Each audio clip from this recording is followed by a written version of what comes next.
आज म तपाईहरुलाई साधारण भाषामा 5 लाख दिरहमको प्रॉफिट कसरी बनाउन सकिन्छ त यो 4 वर्षमा त्यही पनि आफ्नो पकेटबाट जम्मा 8 लाख दिरहम इन्भेस्टमेन्ट गरेर।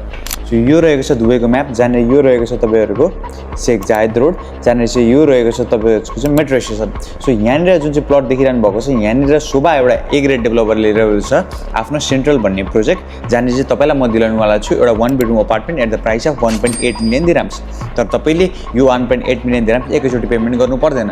तपाईले यहाँ पेमेन्ट प्लान पाउँनुहुन्छ 40-60 को, जहाँनेर तपाईले तिर्नुपर्ने हुन्छ जम्मा 40% ड्युरिङ कन्स्ट्रक्सन र 60% at the time of handover. So 1.8 million दिरहम्सको 40% भयो तपाईको चाहिँ जम्मा 8 lakh dirham. So 8 lakh dirham तपाईले इन्भेस्टमेन्ट गर्नुहुन्छ र at the time of handover यसलाई चाहिँ हामीले 60% नतिरिकन फ्लिप गरिन्छ।